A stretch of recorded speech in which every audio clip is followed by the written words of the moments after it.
The radio crackled with desperation at 0347 hours, the frequency cutting through the mountain storm like shards of broken glass. Mayday! Mayday! This is Bravo 77. We are pinned down, taking heavy fire from 3 directions. Request immediate air support. We have wounded. I repeat, we have been wounded. Captain Sarah, Phoenix Chen, pressed her gloved hand against the radio in the small forward operating base's communications bunker, her heart hammering against her ribs as lightning illuminated the Afghan peaks outside. The storm had grounded every aircraft for the past 6 hours, every aircraft except hers. Her F-16C Fighting Falcon sat on the makeshift runway 200 meters away, its sleek gray form barely visible through sheets of rain that turned the night into liquid darkness. "Negative, Bravo 77, came the reply from command. "All air assets are grounded due to weather. The storm system shows no signs of clearing for another 4 hours minimum." Sarah watched the meteorological data scroll across the green-tinted screen before her. Wind shear at 47 knots, visibility less than half a mile, cloud ceiling at 300 feet, the kind of conditions that turned even routine flights into death sentences, the kind of conditions that had killed her father 16 years ago over the Pacific, when she was still a 13-year-old girl dreaming of following in his footsteps. "Command, this is Phoenix," she said, her voice steady, despite the tremor in her hands. "I can make it through." The silence that followed stretched like a held breath. Outside, Sergeant Martinez emerged from beneath her aircraft's wing, rain streaming from his maintenance coveralls. His weathered face appeared in the bunker's doorway, concern etched deep in the lines around his eyes. "Ma'am, I've done everything I can, but under these conditions—" Sarah's fingers found the small silver compass that hung from a chain around her neck, her father's compass, the one recovered from the wreckage of his F-14 Tomcat. She'd carried it through every mission for the past 8 years, through every moment when the weight of the sky threatened to crush her. The metal was warm against her palm, worn smooth by countless worried touches. "Bravo 77, what's your position?" she asked into the radio, already reaching for her flight helmet. "Grid reference 41897215. We're in a shallow valley approximately 15 clicks north of your position. Enemy positions are on the ridge lines. We've got 4 wounded, including our medic. Phoenix, if someone's out there, we need help now." The voice belonged to Staff Sergeant Tommy Rodriguez, though Sarah didn't know that yet. Didn't know that he was 24 years old, married to his high school sweetheart, with twin daughters he'd never seen except in photographs. Didn't know that he was applying pressure to a shrapnel wound in his friend's abdomen while enemy fire chewed chunks from the boulder they sheltered behind. What she did know was the particular quality of desperation in his voice, the same tone she'd heard in her own throat 7 months ago when her wingman had gone down over hostile territory and she'd circled for 3 hours in broad daylight, drawing enemy fire until the rescue helicopter could extract him. The same tone that haunted her dreams and drove her to volunteer for every dangerous mission, every impossible task. "Phoenix, this is Colonel Harrison," the base commander's gravelly voice cut through the static. "You are not authorized for takeoff in these conditions. That's an order." Sarah closed her eyes, feeling the weight of every regulation, every protocol, every sensible reason to stay on the ground pressing down on her shoulders. But beneath that weight was something else. The memory of her father's voice reading her bedtime stories about brave pilots who flew through storms to save people. The memory of her first flight instructor's words. "A pilot's duty isn't to the weather or the regulations or even the chain of command. A pilot's duty is to the people counting on her to come home." "Sir," she said carefully, "with respect, I'm the only pilot qualified to fly in these conditions. I've logged more night weather hours than anyone in the squadron." This was true. Sarah had made herself into something her fellow pilots both admired and worried about, a specialist in the impossible flights, the missions that teetered on the between heroism and recklessness. Her service record was decorated with commendations and reprimands in equal measure. She was the pilot they called when no one else could do the job, and the one they grounded when her judgment came too close to the line between brave and suicidal. Outside, the storm intensified. Wind screamed through the mountain passes, carrying with it the scent of snow from higher elevations and the metallic taste of ozone. Lightning strobed across the peaks, revealing glimpses of the terrain that would either guide her to the trapped soldiers or become her grave. The radio crackled again. "Phoenix, this is Bravo 77. Please advise status. We're running low on ammunition." Sarah looked at Sergeant Martinez, whose expression had shifted from concern to grim determination. He'd been maintaining aircraft for 22 years, had seen pilots come and go, and had watched some of them die. But he'd never seen Sarah Chen back down from a mission that mattered. "Ma'am," he said quietly, "your bird's ready. She'll fly if you can get her off the ground." The bunker fell silent, except for the drum of rain on the metal roof and the distant rumble of thunder. Sarah felt the compass grow warm in her palm, felt the ghost of her father's hand on her shoulder. She thought of the voice on the radio, of the wounded soldiers bleeding into foreign soil, of the promises she'd made to herself and to everyone who'd ever trusted her to bring them home. "Colonel Harrison," she said, her voice cutting through the static with crystal clarity, "requesting permission to attempt a rescue mission." The pause that followed seemed to stretch for eternity. In that silence, Sarah could hear the steady drip of water through a leak in the roof, the hum of electrical equipment, the quick breathing of everyone in the bunker. She could feel their eyes on her, measuring her resolve, calculating the odds of success against the certainty of court-martial if she took off without authorization. Finally, the colonel's voice returned, weighed down with reluctance and respect in equal measure. "Phoenix, you have 15 minutes to get airborne. If you're not in the air by then, I'm ordering the runway lights shut off." Sarah was already moving, snatching her helmet and running for the door. The rain hit her like a physical blow, soaking through her flight suit in seconds and turning the ground beneath her feet into treacherous mud. Martinez was right behind her, his tool bag clanging against his hip as they ran toward the aircraft. Her F-16 waited in the storm like a sleeping predator, its sharp lines softened by the rain, but losing none of its deadly grace. She'd named it Starfire after her childhood dog, a fierce little terrier that never backed down from a fight no matter how big the opponent.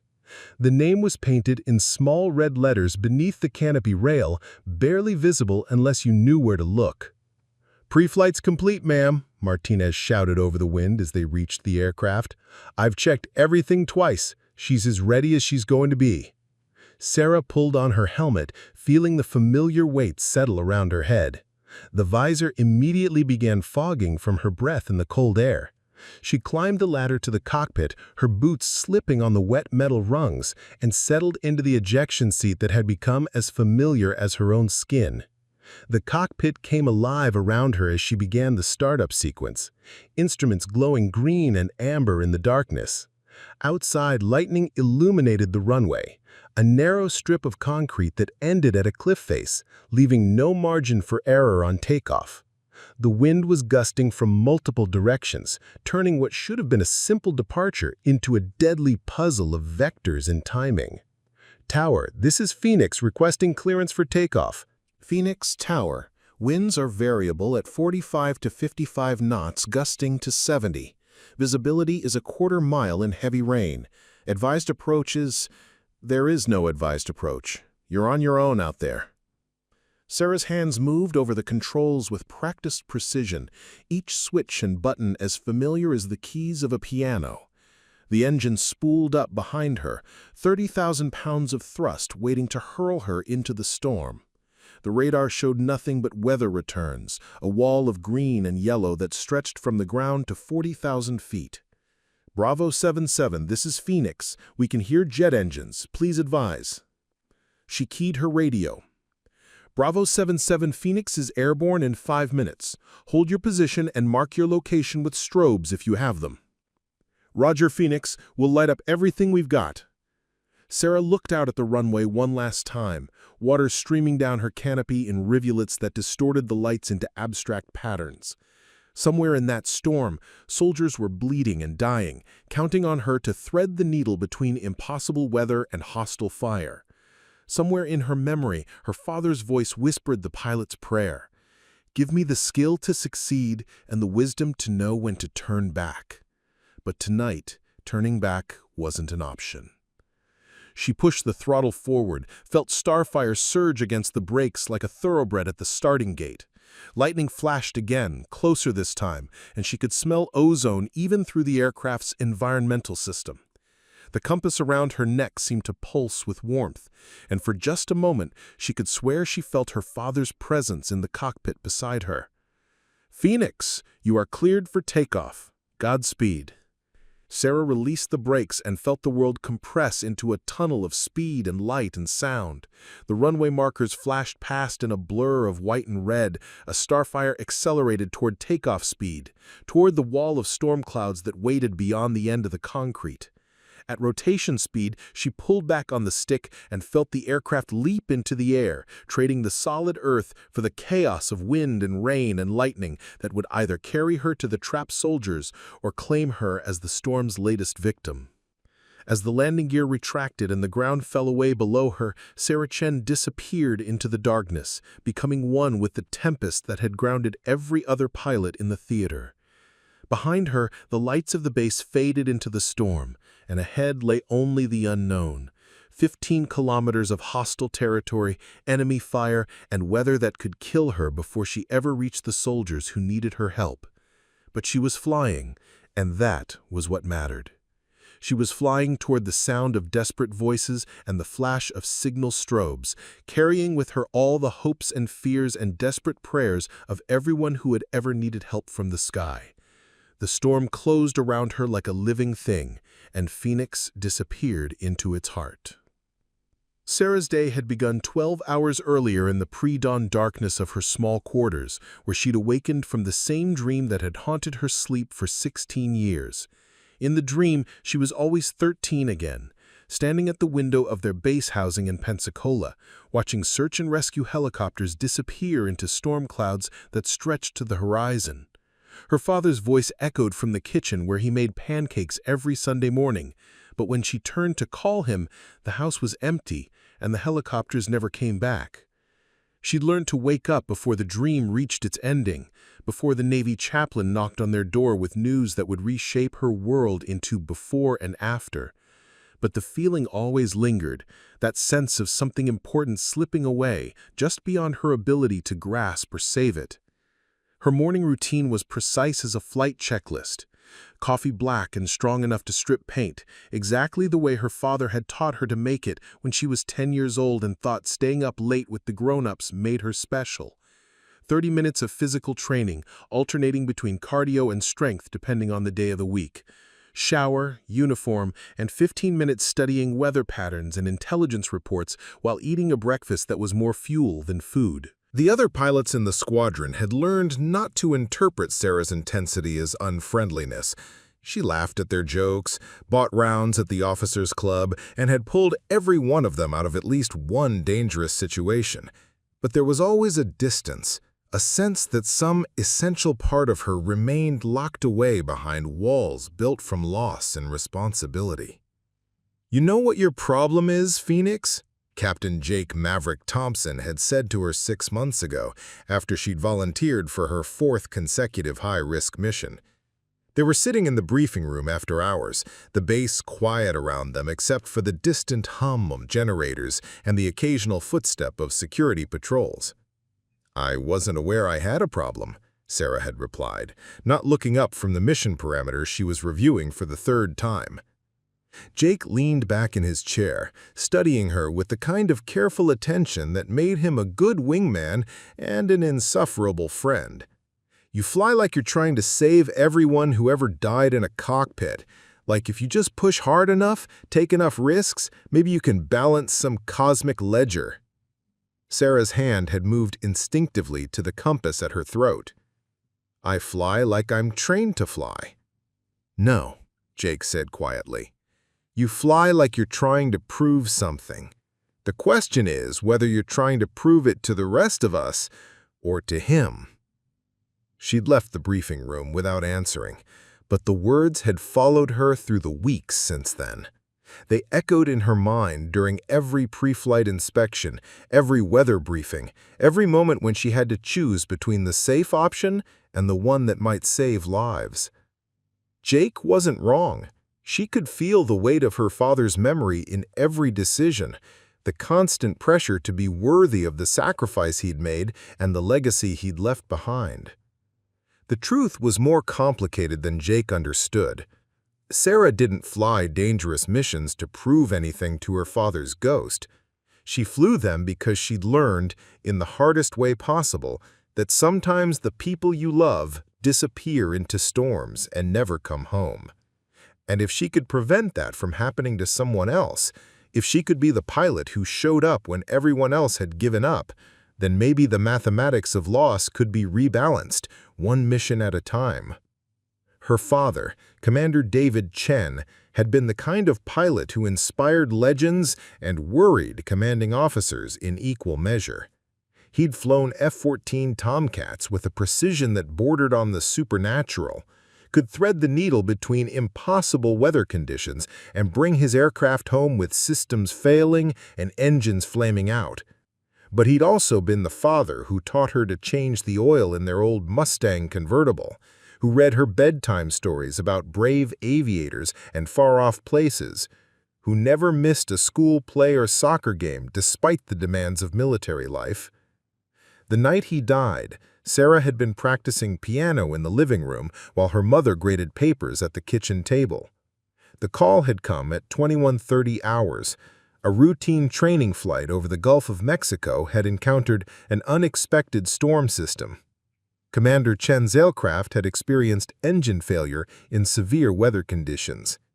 The investigation would later determine that he'd had multiple opportunities to eject safely, but had continued flying the damaged aircraft until he'd guided his wingman to safety through the storm.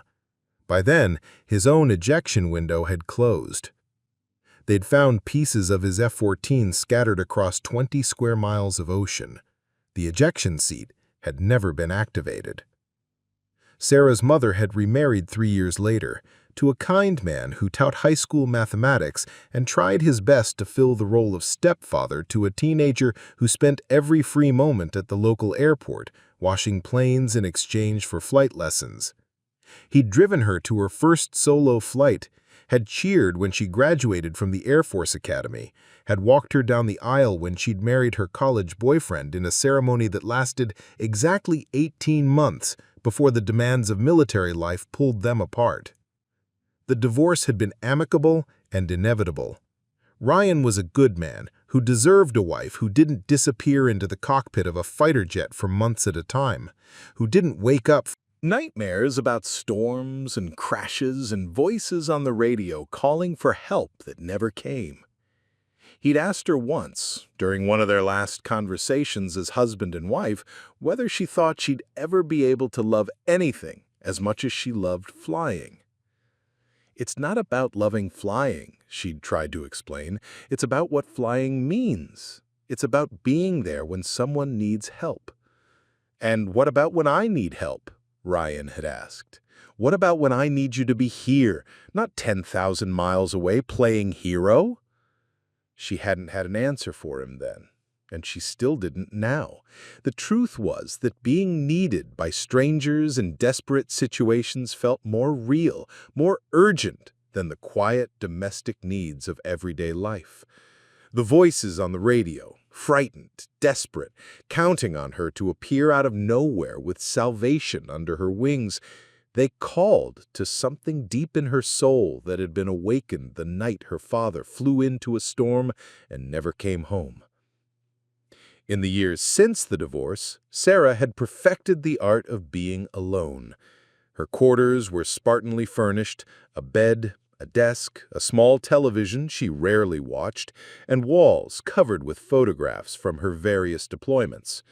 Pictures of her with ground crews and fellow pilots, images of aircraft she'd flown and places she'd been, but nothing personal, except for a single framed photograph of her father in his flight suit, standing beside his F-14 with the kind of smile that promised he'd be home in time for dinner. Her social life existed almost entirely within the boundaries of military duty. She was the pilot who remembered everyone's birthday, who organized care packages for wounded colleagues, who could be counted on to cover shifts when someone's family needed them home. But her own needs remained carefully contained, managed with the same precision she brought to flight operations. The other pilots in the squadron knew better than to set her up on blind dates or invite her to family barbecues, where she'd inevitably end up sitting alone, politely deflecting questions about why such an accomplished woman hadn't found someone special. The truth was that Sarah had made a choice, perhaps unconsciously, to love flying more than she loved anything else. Flying was reliable in a way that people weren't. Aircraft responded to skill and preparation and attention to detail. Weather could be predicted and navigated. Even mechanical failures followed logical patterns that could be understood and overcome. People, on the other hand, disappeared into storms and never came home. The morning of the storm, Sarah had spent an hour in the base chapel, though she would have denied the visit if anyone had asked. She wasn't particularly religious, but there was something about the quiet space that helped her organize her thoughts before difficult missions. She sat in the back pew, studying the colored light that filtered through stained glass windows depicting scenes of protection and guidance, and tried to make sense of the restlessness that had been growing in her chest for weeks. At 29, she was already one of the most experienced pilots in her squadron. She had more combat hours than officers 10 years her senior, more decorations than many pilots accumulated in their entire careers. But she also had a reputation for taking risks that made her commanding officers nervous, for volunteering for missions that other pilots considered borderline suicidal. The previous month, Colonel Harrison had called her into his office for what he'd termed a career guidance discussion. Sarah had sat across from his desk, watching him struggle to find the words that would express his concern without questioning her competence. "Phoenix, you're one of the finest pilots I've ever had the privilege to command. Your skills are exceptional, your dedication is unquestionable, and your service record speaks for itself. But I'm concerned about your approach to mission selection." Sarah had maintained her composure, hands folded in her lap, expression neutral. "Sir, I'm not sure I understand." "You volunteer for every dangerous mission that comes across my desk. You request assignments to the most hostile areas of operation. You turn down leave time and refuse safe, prestigious postings in favor of staying in combat zones." Colonel Harrison had leaned forward, his expression paternal. "I'm worried that you're carrying some kind of burden that's affecting your judgment." The conversation had continued for another 20 minutes, touching on topics that Sarah preferred to keep locked away: her father's death, her divorce, her apparent inability to form lasting personal relationships outside the military structure. Colonel Harrison had been kind but direct, suggesting counseling, recommending a rotation to a training command where she could share her skills with the next generation of pilots without constantly putting herself at risk. Sarah had listened politely and agreed to consider his recommendations, knowing even as she spoke that she would do neither. The truth was that she didn't fly dangerous missions because she was reckless or suicidal or trying to prove something to the world. She flew them because she was good at them, and because somewhere in the mathematics of risk and reward, mission success and personal safety, she had found a way to balance the scales of a universe that had taken her father away on a night very much like this one. As evening approached and the storm gathered strength over the mountains, Sarah had performed her usual pre-mission rituals. She'd checked and double-checked the weather reports, studied intelligence briefings, reviewed emergency procedures for flying in severe conditions. She'd written a letter that would be mailed to her mother if she didn't return, a tradition she'd maintained for every combat mission, though she'd never told anyone about it. The letter was always the same, an explanation of why she'd chosen this life, an assurance that she was following her own path and not trying to recreate her father's legacy, and a request that her mother remember her as someone who'd tried to help people rather than someone who'd died in the attempt. But tonight felt different. Tonight, as she'd sealed the letter and placed it in the designated envelope in her personnel file, Sarah had found herself thinking about Jake's words from months before. Was she really trying to save everyone who'd ever died in a cockpit? Was she attempting to rewrite a story that had ended 16 years ago in a storm over the Gulf of Mexico?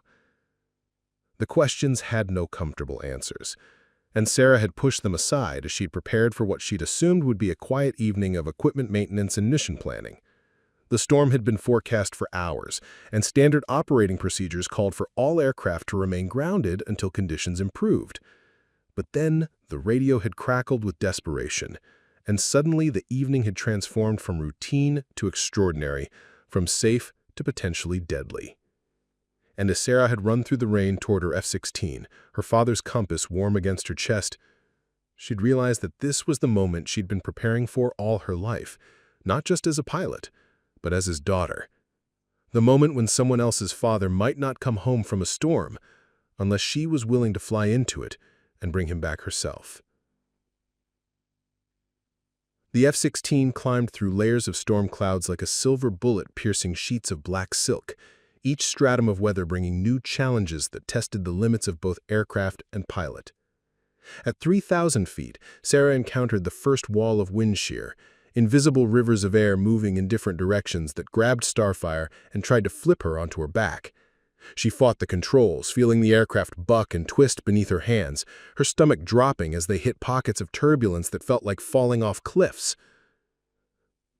Phoenix, this is Bravo 77. We can hear you overhead, but visibility is 0. We're taking heavy fire from positions on the ridgeline to our north and east. Sarah keyed her radio while simultaneously adjusting for a crosswind that was trying to push her off course. Roger, Bravo 77. I have your general area, but I need better position information. Can you give me landmarks or use infrared strobes? The reply was nearly drowned out by the sound of automatic weapons fire. Roger, Phoenix. We're in a small valley with the dried creek bed running east to west. There's a destroyed bridge about 200 meters to our west.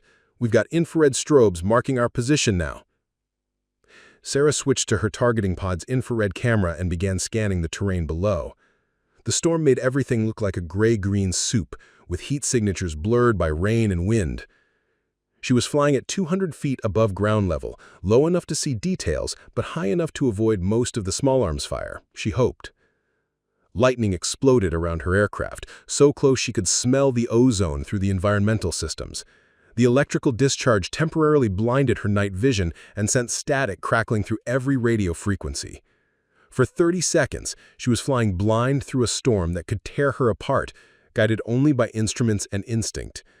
When her vision cleared, she saw them, tiny infrared signatures, huddled behind rocks and fallen trees, in a small valley that looked like it had been carved out by ancient waters. The trapped soldiers were arranged in a rough defensive perimeter, with muzzle flashes from their weapons creating brief sparks of heat on her thermal display. But what made Sarah's blood turn cold was what she saw on the ridgelines above them. The enemy positions were more extensive than anyone had realized, not just a small patrol that had stumbled across the American soldiers, but a well-organized force that had clearly been lying in wait. She counted at least 30 heat signatures spread across 3 different firing positions, with what looked like heavy weapons mounted on the high ground. Bravo 77, Phoenix has you in sight. I count 4 personnel in your defensive position. Where are you wounded? Phoenix, 2 wounded are with us. 2 more are in the creek bed about 50 meters north of our position. We tried to reach them, but the enemy had too much high ground. Every time we move, they light us up. Sarah banked the F-16 into a tight turn, studying the tactical situation while fighting turbulence that made precision flying nearly impossible. The soldiers in the creek bed were separated from their unit by an open area that the enemy had clearly turned into a kill zone. Any rescue attempt would have to neutralize the hostile positions on the ridgelines first. Bravo 7-7, I need close clearance for gun runs on the north and east ridgelines. How close can I get to your position? The pause that followed was filled with the sound of incoming fire. When the response came, Sarah could hear the strain in Staff Sergeant Rodriguez's voice. "Phoenix, you can come as close as you need to. We're not going anywhere." Sarah armed her 20mm cannon and began her attack run, dropping to 150 feet above ground level as she lined up on the first enemy position. The storm was her enemy and her ally simultaneously. It made targeting nearly impossible, but it also meant the fighters on the ground couldn't track her approach until she was almost on top of them. The first burst from her cannon lit up the darkness like deadly fireworks, 20mm rounds impacting the ridgeline in a line of explosions that turned rock and earth into flying debris. She pulled hard to the right, climbing and turning to avoid ground fire, feeling the aircraft shake as bullets sparked off her fuselage. "Good hits, Phoenix. That's one position down." But even as she climbed for another attack run, she could see new muzzle flashes appearing on the ridgelines. The enemy force was larger than she'd initially assessed, and they were adapting to her tactics. She watched tracer rounds reach up toward her like deadly fingers, some passing so close to her canopy that she could see individual bullets spinning through the rain. Her second attack run targeted the eastern ridge, where heavy machine gun fire had been keeping the trapped soldiers pinned down. Sarah dove through a wall of anti-aircraft fire, her aircraft's radar warning receiver screaming as multiple targeting systems locked onto her. She fired another long burst from the cannon, walking the impacts across the enemy position, then pulled into a climbing turn so sharp that G-forces pressed her deep into her ejection seat. "That's another position neutralized, Phoenix, but we've got movement on the western ridge. Looks like reinforcements." Sarah's fuel gauge showed she'd already burned through 30% of her load, and the storm was getting worse rather than better. Wind gusts were approaching 60 knots, and the cloud ceiling had dropped to less than 200 feet. Each attack run required her to descend below the clouds, where enemy fire was most concentrated, then climb back into the storm system that tried to tear her aircraft apart with every maneuver. On her third attack run, disaster struck. As Sarah dove toward a newly identified enemy position, a lucky burst of ground fire punched holes through her left wing and damaged her hydraulic system. Warning lights illuminated across her instrument panel, and she felt the aircraft's flight controls become heavy and unresponsive. "Phoenix, you're trailing smoke. Are you hit?" Sarah fought to maintain control as Starfire bucked and yawed through the turbulent air. The primary hydraulic system was failing, which meant she was down to manual reversion for flight control. Flying the F-16 by muscle power alone in conditions that would have been challenging even with full hydraulic assistance. "Affirmative. I've taken damage, but I'm still operational. How are you wounded?" The reply was grim. "Phoenix, one of our guys in the creek bed isn't responding to radio calls. We need to get to them now." Sarah made a decision that would have horrified her commanding officers and impressed her father in equal measure. Instead of breaking off the attack and returning to base for emergency landing procedures, she continued the mission. With partial hydraulic failure and fuel running low, she pressed home attack runs on the remaining enemy positions, her cannon fire clearing the way for the trapped soldiers to reach their wounded comrades. But the enemy wasn't finished. As Sarah lined up for what she hoped would be her final gun run, she saw the distinctive flash of a shoulder-fired surface-to-air missile launching from a position she hadn't identified. The heat-seeking projectile streaked upward through the rain, its infrared seeker head locked onto Starfire's engine exhaust. "Missile launch! Phoenix, you've got a SAM inbound!" Sarah threw the F-16 into a diving turn, dispensing chaff and flares while pulling G-forces that made her vision tunnel and her body feel like it weighed 1,000 pounds. The missile passed close enough to her starboard wing that she could see its guidance fins adjusting as it tried to track her heat signature. The miss was so close that the missile's proximity fuse detonated anyway, filling the air around her aircraft with shrapnel that peppered Starfire's fuselage with dozens of small holes. More warning lights illuminated her cockpit, and she could feel vibrations through the airframe that suggested structural damage. "Phoenix! Phoenix, are you okay up there?" Sarah's reply was interrupted by another voice on the radio, Colonel Harrison calling from the base. "Phoenix, return to base immediately. You are ordered to disengage and return for emergency landing procedures." The moment hung suspended in the storm like a drop of water on the edge of falling. Sarah looked at her fuel gauge, her damage indicators, the weather radar that showed the storm intensifying rather than clearing. Every rational calculation said she should follow orders, return to base, and let the ground forces hold their position until morning brought better weather and reinforcements. But she also looked at her infrared display, where the heat signatures of wounded soldiers flickered like dying candles in the rain. She thought of her father's voice reading her bedtime stories about pilots who flew through impossible conditions to save people, about heroes who chose duty over safety when lives hung in the balance. "Negative, Command. Still have enemy positions to neutralize."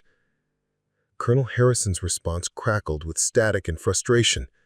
"Phoenix, that's a direct order. Return to base." Sarah reached up and switched off her command radio frequency, leaving only the tactical channel that connected her to the soldiers below. It was an act of insubordination that would end her career if she survived the night, but it was also the only way to complete a mission that had become more important than regulations or career prospects. "Bravo 77, Phoenix, continue in the attack. Mark your final positions with strobes. I'm going to light up everything else in this valley." What followed was a grueling 10 minutes of flying that tested both pilot and aircraft beyond their limits. Sarah dove, climbed, and twisted through relentless walls of ground fire. Her damaged F-16 responded sluggishly, each control input demanding every ounce of her strength. She pushed the jet to its breaking point, refusing to yield, remaining ammunition in precise bursts that eliminated the last enemy positions, clearing the way for the ground forces to consolidate their position and tend to their wounded. When her ammunition was exhausted and her fuel gauge showed critical levels, Sarah finally began the flight back to base. Her aircraft was so damaged that every mile of the journey felt like it might be her last. Hydraulic fluid streaming from punctured lines, electrical systems failing one by one, and structural damage that made the entire airframe vibrate like a tuning fork. But she was flying home, and beneath her in the storm-swept valley, 8 soldiers were alive who might otherwise have died before dawn. The mathematics of risk and reward had worked out in their favor, though Sarah knew that her own calculations were far from complete. The hardest part of the mission was still ahead of her, landing a crippled aircraft in weather that had grounded every other pilot in the theater and facing the consequences of her decision to disobey a direct order in pursuit of what she believed was a higher duty. As Starfire limped through the storm toward the distant lights of the base, Sarah found herself thinking not of courts-martial or career consequences, but of her father's compass warm against her chest, and the voice on the radio that had said, simply, "Phoenix, you saved our lives tonight." It was enough. Whatever came next, it was enough. The emergency landing began 5 miles from base when Sarah's remaining hydraulic system failed completely, leaving her with no power steering, no power brakes, and flight controls that responded with all the precision of a freight train. The F-16 that had been as agile as a thoroughbred racehorse now flew like a wounded elephant, requiring all her strength to maintain anything resembling controlled flight.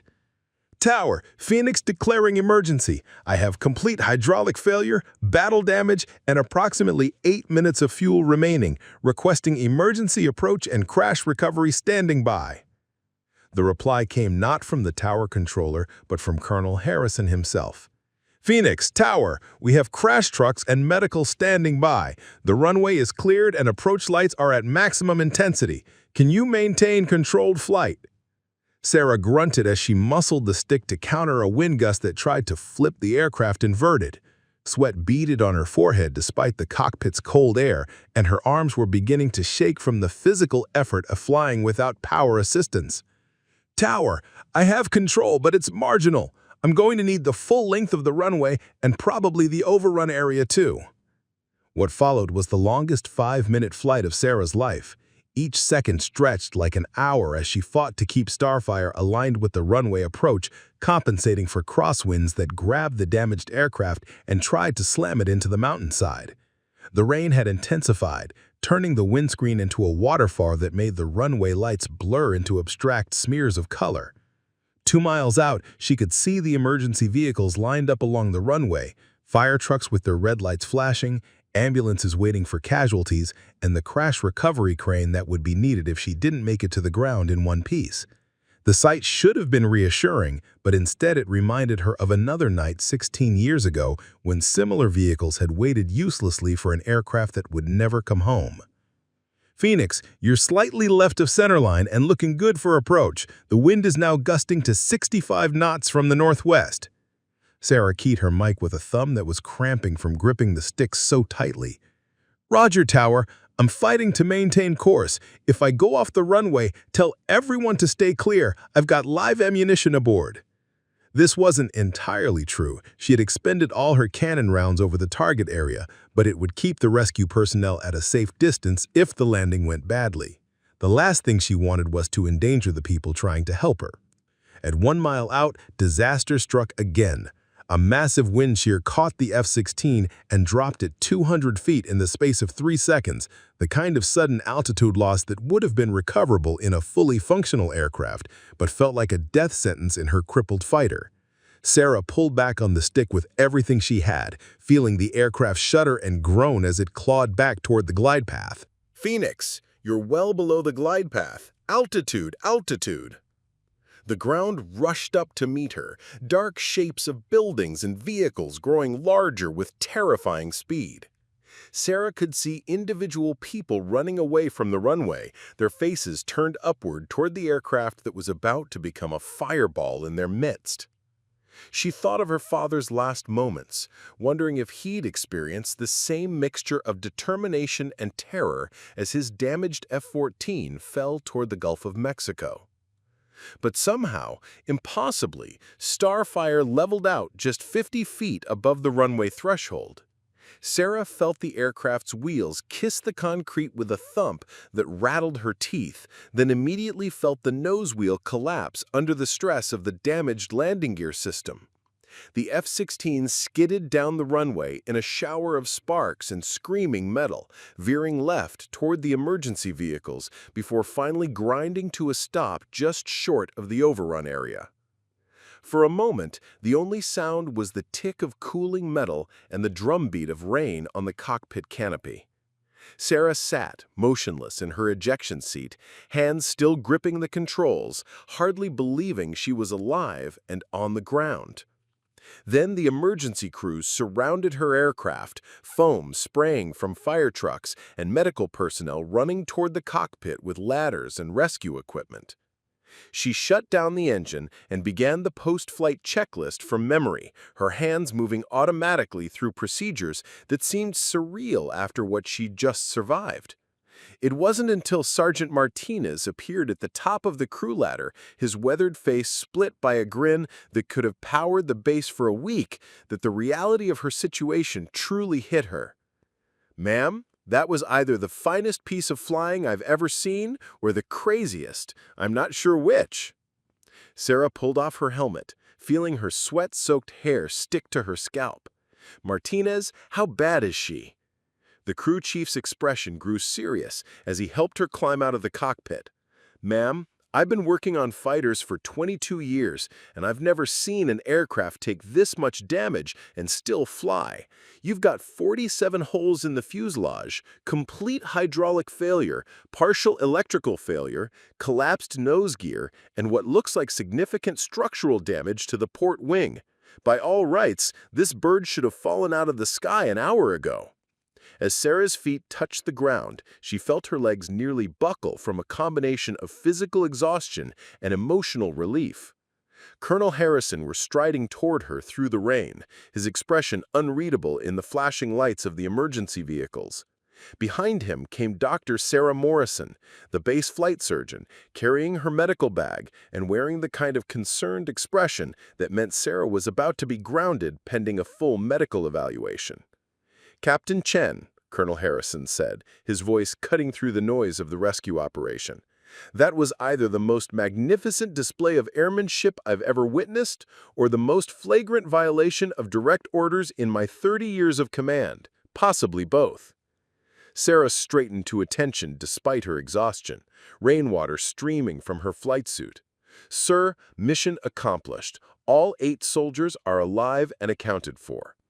The colonel stared at her for a long moment, his expression cycling through anger, admiration, and exasperation. Finally, he shook his head and gestured toward the waiting ambulance. "Captain, you're grounded pending medical clearance, a full investigation of this incident, and a formal inquiry into your decision to disobey direct orders. Dr. Morrison will conduct your medical evaluation, and I'll expect a full written report on my desk by 0800 tomorrow." But even as he spoke the words of official disapproval, Colonel Harrison's voice carried an undertone of respect that wasn't lost on anyone within earshot. The gathered personnel, mechanics, firefighters, medical staff, and other pilots who had braved the storm to witness the landing stood in a rough circle around the damaged F-16, their expressions reflecting a mixture of awe and concern. "Sir," Sarah said quietly, "I understand the consequences of my actions, but those soldiers needed help, and I was the only one who could provide it." Before Colonel Harrison could respond, the base communications officer came running through the rain holding a radio handset. "Colonel, sir, we're getting reports from the rescue helicopter that just reached Bravo 77's position. All 8 soldiers are alive and stable. The pilot is requesting permission to speak with Phoenix directly."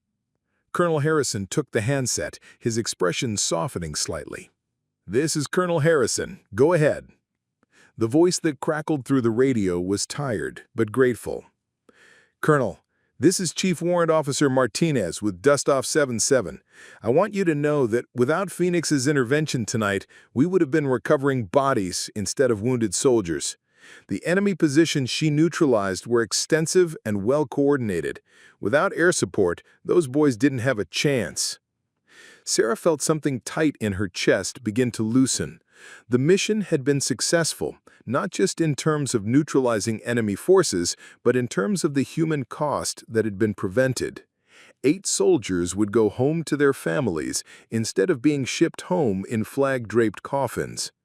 Colonel Harrison handed the radio back to the communications officer and turned to face Sarah again. "Captain, your medical evaluation will be conducted at the base hospital.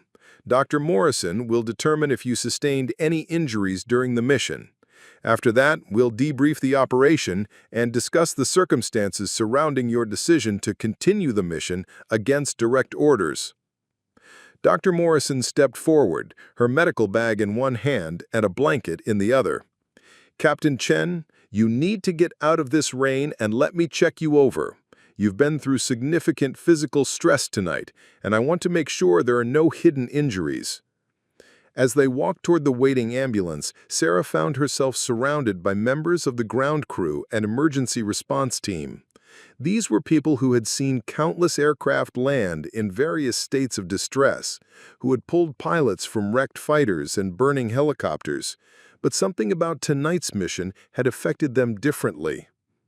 "Ma'am," said Airman First Class Jennifer Walsh, one of the youngest members of the fire response team, "my brother is deployed with an Army unit about 50 miles from where you flew tonight. When I heard what you did, I just wanted to say thank you. That could have been him calling for help." Similar comments followed as Sarah made her way to the ambulance. A crew chief who had worked on her aircraft during previous deployments, a communications specialist who had monitored the radio traffic during the mission, a security policeman whose cousin was serving with ground forces in the same region. Each had been touched by the night's events in ways that transcended military rank and protocol. But the most significant conversation came as Dr. Morrison was finishing her medical examination in the back of the ambulance. Jake Thompson appeared at the rear doors, his flight suit soaked with rain and his expression serious. "Phoenix," he said, using her call sign despite the informal setting. "I monitored the entire mission from the ops center. What you did tonight was either inspired or insane, and I'm still not sure which." Sarah sat on the ambulance's gurney, feeling the various aches and pains that came from wrestling a damaged aircraft through severe weather for over an hour. "Jake, I did what needed to be done. I know, and that's what scares me. You flew a mission that should have been impossible, in weather that grounded everyone else, with an aircraft that was falling apart around you. You saved 8 lives tonight, but you nearly lost your own in the process." Dr. Morrison looked up from her notes, having completed her medical examination without finding any serious injuries. "Captain Thompson is right, Sarah. Your vital signs show significant stress indicators, and you're displaying symptoms of physical and emotional exhaustion. You need rest, and you need to process what happened tonight." But even as the medical officer spoke, Sarah's mind was already moving to the next challenge. The successful completion of the rescue mission was only the beginning of a process that would require her to justify her actions to her superiors and deal with the possible consequences of disobeying direct orders. Determine her future in the Air Force. Her decision to disobey direct orders, while tactically successful, had violated fundamental principles of military discipline and chain of command. The investigation that would follow would examine every aspect of her decision-making process, her adherence to regulations, and her judgment under pressure. Character witnesses would be called, her service record would be scrutinized, and the circumstances of the mission would be dissected by officers who had never faced the specific combination of factors that had confronted her in the storm. As the ambulance drove through the rain toward the base hospital, Sarah found herself thinking about the compass that still hung around her neck, warm against her chest. Her father had faced a similar choice 16 years ago: continue flying a damaged aircraft to ensure his wingman's safety, or eject early and save himself. He had chosen duty over personal safety, and it had cost him his life. Tonight, Sarah had made a similar choice and lived to face the consequences. But as she watched the lights of the base pass by through the ambulance windows, she realized that surviving the mission was only the first step in a longer journey. The real test would be whether she could survive the institutional response to her actions, and whether the Air Force would recognize the difference between reckless insubordination and heroic initiative.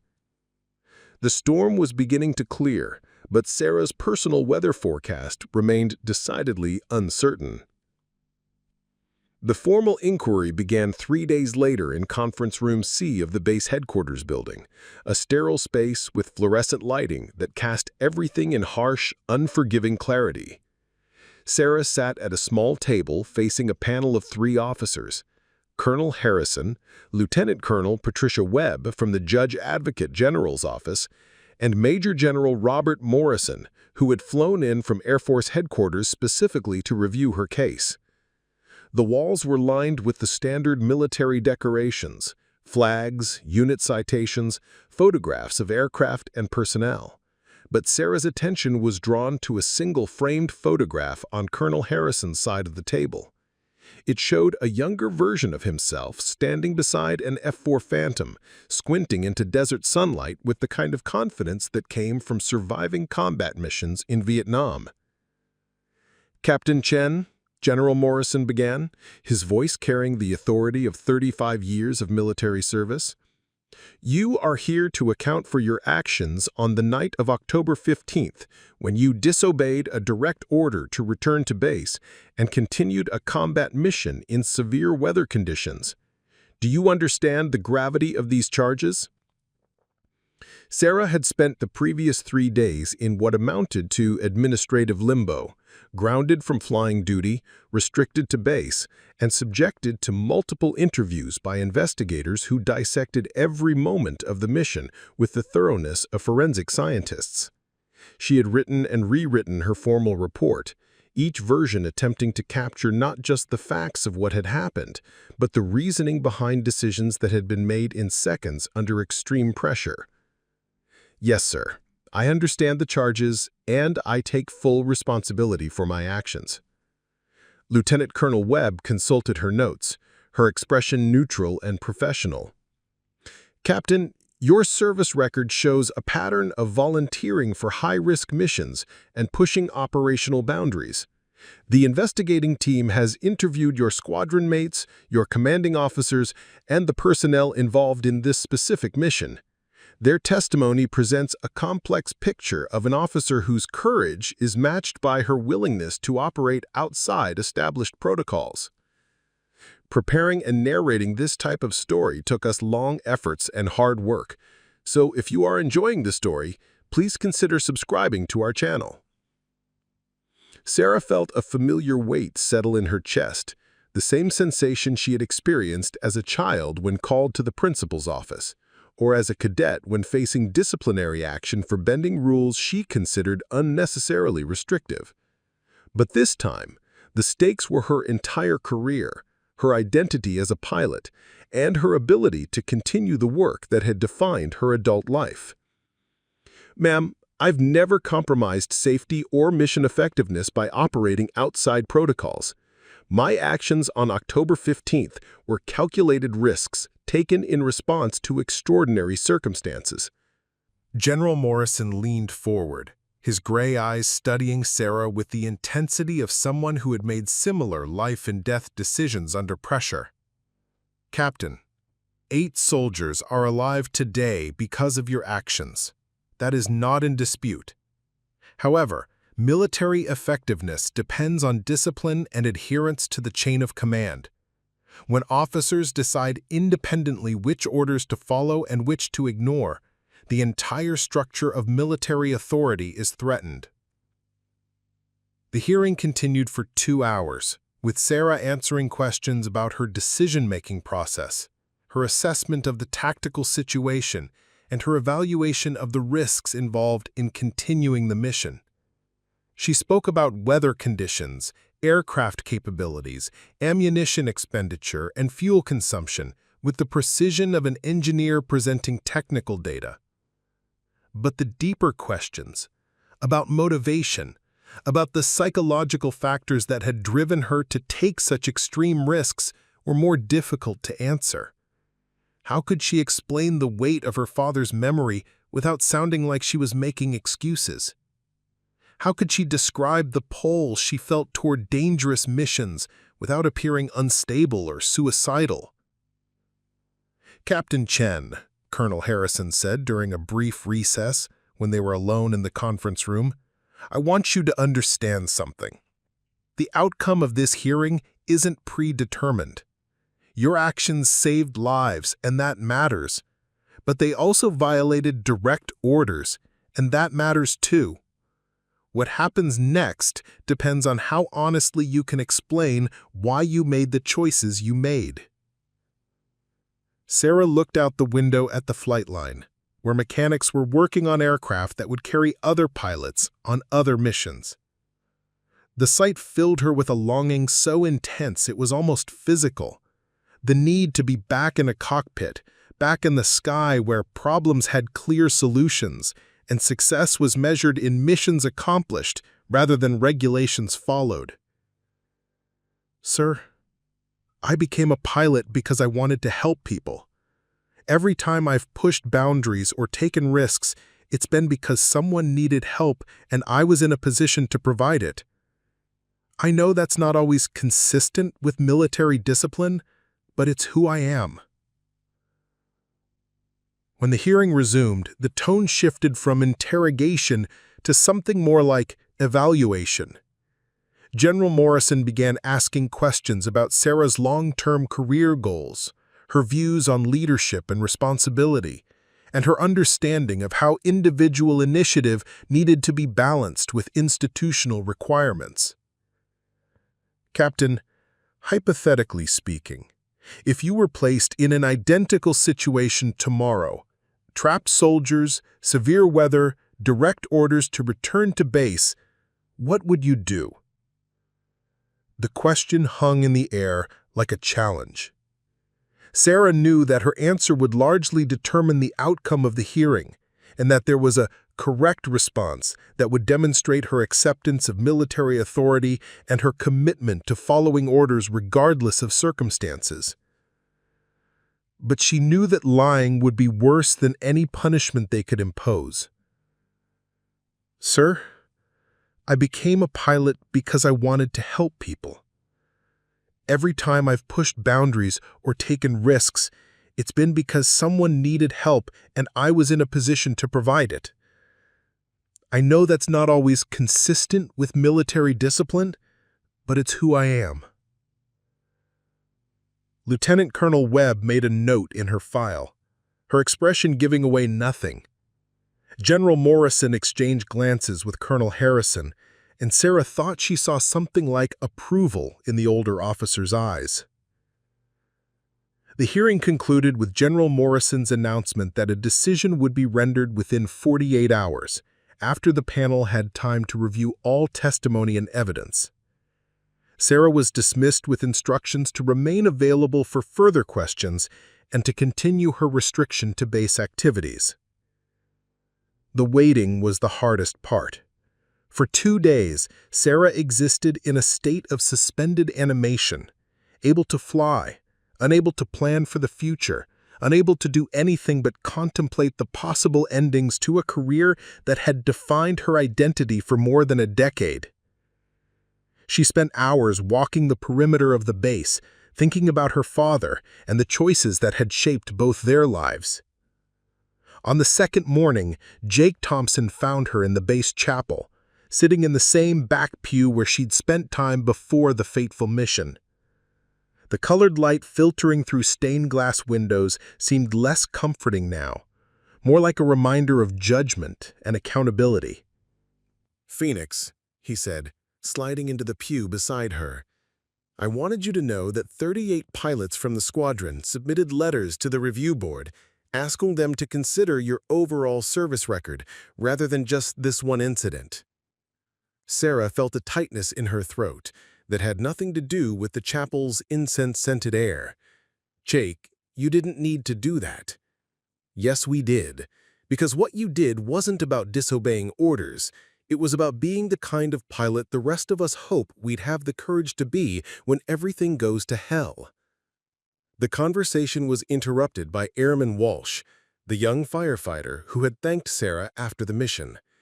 She appeared at the chapel doors, looking nervous but determined, holding an envelope in her hands. "Man, I'm sorry to interrupt, but I have something for you. It's from my brother, the soldier I told you about who's deployed in the same area where you flew that night. He heard about what happened and asked me to give this to you." The letter was handwritten on military stationery, the kind of careful penmanship that suggested its author had taken time to choose his words carefully. "Captain Chen, my sister told me about your mission on October 15th. I want you to know that every soldier over here has heard the story, and we all understand what you risked to help people you'd never met. Whether the brass recognizes it or not, you represent everything we hope for in military aviation: skill, courage, and the willingness to put service above self. Thank you for showing us what heroism looks like. Specialist Michael Walsh, 3rd Infantry Division." Sarah folded the letter carefully and slipped it into her pocket next to the compass that belonged to her father. The weight of both objects seemed to anchor her to something larger than her individual fate, to a tradition of service that transcended regulations and career considerations. The decision came at 1400 hours on a Thursday afternoon, delivered by Colonel Harrison in his office while rain drummed against the windows. Sarah sat across from his desk, back straight, hands folded, prepared for whatever judgment the review board had reached. "Captain Chen, the review board has completed its deliberations. Before I announce the decision, I want you to know that this was not an easy case to evaluate. Your actions were simultaneously commendable and problematic, heroic and insubordinate." Sarah waited, feeling her heartbeat in her ears like distant thunder. The board has decided to issue you a formal reprimand for failure to obey a direct order. This reprimand will become part of your permanent record and may affect future promotion opportunities. However, in recognition of your exceptional airmanship and the successful outcome of your mission, you will not face court-martial or separation from the service. Relief flooded through Sarah like warm water, followed immediately by the realization that her career, while preserved, had been fundamentally altered. The formal reprimand would follow her for the rest of her military service, a reminder that courage and insubordination were sometimes separated by very thin lines. Additionally, Colonel Harrison continued, General Morrison has recommended you for the Distinguished Flying Cross for extraordinary heroism in aerial combat.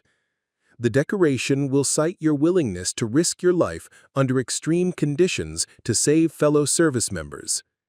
The contradiction was perfect in its military precision. Punishment and recognition delivered simultaneously. Institutional disapproval balanced against acknowledgement of exceptional service. Sarah would be decorated and disciplined, celebrated and constrained, all for the same action. "Sir," Sarah said, "I accept the board's decision." Colonel Harrison leaned back in his chair, his expression shifting from official to personal. "Phoenix, there's something else. General Morrison was impressed by your testimony and your service record. He's offered you a position as an instructor pilot at the Air Force Test Pilot School.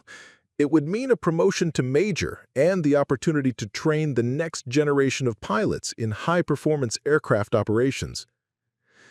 The offer was both generous and pointed, a chance to use her skills in a role that valued her experience while keeping her safely away from combat operations where her tendency toward independent action might create future problems. Sarah thought about the test pilot school, about the opportunity to work with experimental aircraft and push the boundaries of flight in controlled, methodical ways. It was prestigious work that would advance her career and utilize her exceptional flying skills. It was also, she realized, a kind of exile, promotion disguised as punishment, or perhaps punishment disguised as promotion. "Sir, I'm honored by the offer, but I'd like to remain with an operational squadron. This is where I belong." Colonel Harrison smiled for the first time since the hearing had begun. "I told General Morrison you'd say that. There will be other opportunities for advancement, Phoenix. For now, you're cleared to return to flight status effective immediately. We have missions that need flying, and despite everything, you're still one of our finest pilots." That evening, as Sarah performed her first post-mission pre-flight inspection on a replacement F-16, she found herself thinking about legacy and consequences, about the stories that would be told about the night she flew through a storm to save 8 soldiers. The official version would emphasize her violation of orders and the administrative punishment that followed, but she suspected there would be other versions, stories told by pilots and ground crews, by soldiers in distant bases, by people who understood that sometimes the most important rules were the ones that couldn't be written in any manual.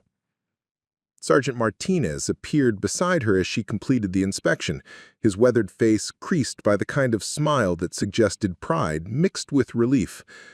"Ma'am, it's good to have you back where you belong. The squadron hasn't been the same without you in the air." Sarah ran her hand along the F-16's fuselage, feeling the sleek metal warm under her palm. "Martinez, do you ever think about the missions that matter most?" The crew chief considered the question seriously.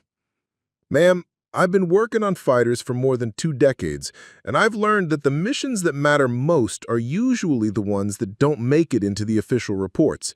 They're the ones where somebody has to choose between following the rules and doing what's right, and they choose to do what's right." As Sarah climbed into the cockpit for her first flight since the storm, she felt the familiar sense of coming home that always accompanied the ritual of strapping into an ejection seat. The instrument panel glowed with friendly lights, the controls felt responsive under her hands, and the sky above beckoned with the promise of new missions and new opportunities to prove that some things were worth risking everything to protect.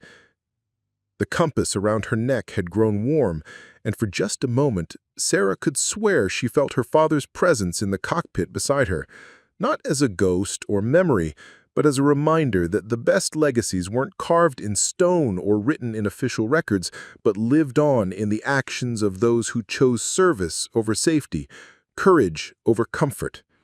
She was cleared for takeoff, cleared to fly again, cleared to continue the work that had defined her life since she was 13 years old, and decided that the best way to honor her father's memory was to become the kind of pilot who appeared out of storms when people needed help the most.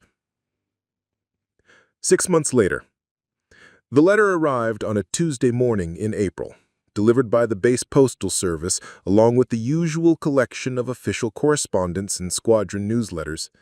Sarah was reviewing weather reports for the day's training missions when her administrative assistant knocked on her office door. "Ma'am, this came for you with the morning mail. It looks personal." The return address was handwritten in careful block letters. SGT T. Rodriguez, 275th Ranger Regiment, Fort Benning, GA. Sarah recognized the name immediately. Bravo 77, the voice on the radio that had called for help through the storm 6 months earlier. She opened the envelope carefully, finding inside a handwritten letter and a small photograph.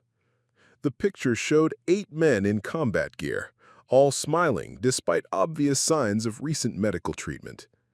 Bandages, arm slings, and the pale complexion of hospital patients couldn't hide the expressions of relief and gratitude that marked each face. "Captain Chen, I hope this letter finds you well. I wanted to write to thank you again for what you did for us that night in October. I know the official reports probably covered the tactical details, but I don't think they captured what it meant to hear your voice on the radio when we thought we weren't going to make it home. The Army conducted its own investigation of the incident, and we learned that the enemy force we encountered was much larger than anyone had realized. Intelligence estimates suggest there were more than 50 fighters in positions around that valley. Without your air support, we wouldn't have had a chance. I'm writing this letter from Fort Benning, where I'm now working as an instructor for the Ranger School. All 8 of us made it home, though it took a few months for everyone to recover from their wounds.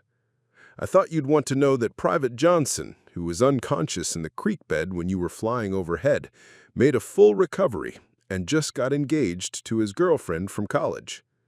We heard about the formal reprimand you received, and I want you to know that every soldier who heard that story considers it a badge of honor rather than a punishment. You did what was right, regardless of the consequences. And that's the kind of leadership we all hope to emulate. There's something else I wanted to tell you. My wife had our 3rd child in February, a daughter we named Sarah Phoenix Rodriguez. When she's old enough to understand, I'm going to tell her about the night a female pilot flew through a storm to help her father come home safely. I want her to know that heroes come in all forms, and that sometimes the most important battles are fought by people who choose to do what's right, regardless of what the rules say. Thank you for being that kind of hero. Respectfully, Staff Sergeant Tommy Rodriguez. P.S. The guys wanted me to include the photo. We're calling ourselves the Phoenix Squadron now. Sarah set the letter down and picked up the photograph again, studying the faces of the men she'd never seen, but whose voices she remembered from the most important radio conversation of her career. She thought about the ripple effects of that night, not just the lives saved, but the families preserved, the children who would grow up with fathers, the stories that would be passed down through generations. Her office door opened, and Jake Thompson stuck his head inside. "Phoenix, we've got a weather briefing in 10 minutes for this afternoon's training mission. You ready to teach some young pilots how to fly in challenging conditions?" Sarah's new role as senior instructor pilot had evolved over the past 6 months into something that perfectly matched her skills and temperament. She was responsible for training the squadron's newest pilots in advanced weather flying, combat maneuvering, and what the Air Force euphemistically called high-stress decision-making. It was a position that let her share her expertise while keeping her safely within the bounds of acceptable risk-taking. "Jake, look at this." She handed him the letter and photograph. He read silently, his expression shifting from casual interest to something approaching awe. "Phoenix, do you realize what this means? These guys have made you part of their permanent unit history. 50 years from now, Rangers will be telling stories about the night Captain Sarah Chen flew through a storm to save Bravo 77. Sarah felt a familiar warmth in her chest, the same sensation she'd experienced the night she'd first heard Rodriguez's voice on the radio. It was the feeling of being exactly where she belonged, doing exactly what she was meant to do. 2 years later, the Air Force Academy graduation ceremony took place on a perfect Colorado morning in May, with clear skies and mountain peaks gleaming in the distance. Sarah sat in the reviewing stand wearing her dress blue uniform, the distinguished flying cross ribbon bright against the dark fabric, watching as nearly 1,000 new second lieutenants prepared to begin their military careers. She was there as the guest speaker for the graduating pilot candidates, invited to address the 57 cadets who would be heading to undergraduate pilot training after commissioning. The speech she'd prepared focused on the balance between individual initiative and institutional responsibility, between courage and judgment, between the desire to help others and the need to follow orders. But as she looked out at the young faces in the audience, faces that reminded her of herself 16 years earlier, bright with possibility and determination, Sarah found herself thinking instead about the stories that had shaped her own understanding of what it meant to be a military pilot. "Ladies and gentlemen," she began, setting aside her prepared remarks, "I want to tell you about a night when I had to choose between following orders and saving lives, and what I learned about the true meaning of military service." For the next 20 minutes, Sarah told the story of the storm mission, of the voices on the radio calling for help, of the decision to disobey direct orders in pursuit of what she believed was a higher duty. She spoke about consequences and rewards, about formal reprimands and distinguished service medals, about the complex mathematics of right and wrong in a profession where split-second decisions could determine who lived and who died. The lesson isn't that you should ignore orders or operate outside the chain of command. The lesson is that sometimes being a good officer means accepting the consequences of doing what you believe is right, even when it costs you personally. The lesson is that the most important victories aren't always the ones that make it into the official reports. After the ceremony, Sarah was approached by a young woman in the distinctive uniform of a newly commissioned second lieutenant. She was small and dark-haired, with the kind of intense eyes that suggested exceptional intelligence and determination. "Ma'am, I'm Second Lieutenant Maria Santos. I wanted to thank you for your speech and to tell you that your story was one of the reasons I chose to become a pilot." Sarah shook the young officer's hand, noting the firm grip and direct gaze that marked her as someone who would likely face her own difficult decisions in the years ahead. "Lieutenant, what type of aircraft are you hoping to fly?" "Fighters, ma'am. I want to fly close air support missions. I want to be the pilot who shows up when ground forces need help." The answer was so familiar, so perfectly aligned with Sarah's own motivations that she had to smile. "Lieutenant Santos, that's a challenging path. Are you prepared for the consequences of always volunteering for the dangerous missions?" Her expression grew serious. "Ma'am, my father was a Marine who served 3 tours in Afghanistan. He used to tell me stories about pilots who saved his unit when they were in trouble, pilots who risked everything to help people they'd never met. I want to be that kind of pilot." Sarah thought about legacy and inspiration, about the stories that shaped young officers and the examples that defined institutional culture. She thought about her father's compass, which still hung around her neck during every flight, and Staff Sergeant Rodriguez's daughter, who would grow up hearing stories about the night a female pilot flew through a storm to bring her father home. Lieutenant, if you're serious about that path, I have some advice for you. Study everything: weather, tactics, aircraft systems, emergency procedures. Be the best pilot in your class, because when people are depending on you, competence matters more than courage. And remember that sometimes the most important missions are the ones where you have to choose between what's safe and what's right. 5 years later. The change of command ceremony for the 355th Fighter Squadron took place on a bright September morning, with the kind of perfect flying weather that made every pilot wish they were in the cockpit instead of standing in formation on the tarmac. Sarah stood at attention in her dress uniform, wearing the silver oak leaves of a lieutenant colonel and the command pilot wings that marked her as one of the most experienced aviators in the Air Force. She was taking command of the same squadron where she'd served as a young captain, returning now as a seasoned officer whose reputation had grown far beyond the boundaries of any single base or unit. The formal reprimand from 7 years earlier was still part of her record, but it had been joined by a collection of decorations and commendations that told the story of an officer who had learned to balance initiative with judgment, courage with wisdom. The ceremony was attended by nearly 300 people: squadron personnel, base leadership, family members, and representatives from units across the Air Force who had worked with Sarah during her various assignments. But the person she was most glad to see was her mother, who had flown in from Florida to watch her daughter take command of a fighter squadron. Chen had aged gracefully in the years since her husband's death, her hair silver now, but her posture still straight and her eyes bright with pride.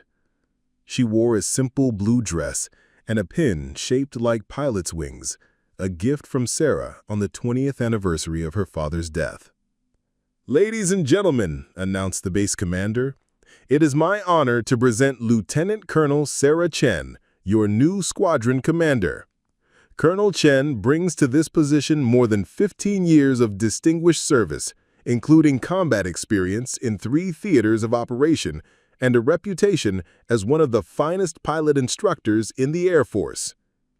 The speech that followed touched on Sarah's qualifications and achievements, but it also acknowledged the more complex aspects of her career: the calculated risks, the difficult decisions, the willingness to accept consequences in pursuit of what she believed was right.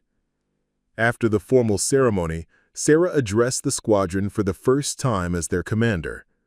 She stood before nearly 200 airmen and officers, knowing that many of them had heard various versions of the story about the storm mission 7 years earlier, and that some of them had joined the Air Force specifically because they wanted to serve with pilots who embodied that kind of commitment.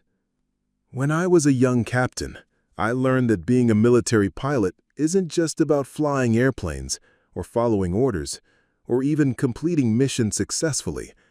It's about understanding that sometimes you have to choose between what's easy and what's necessary, between what's safe and what's right."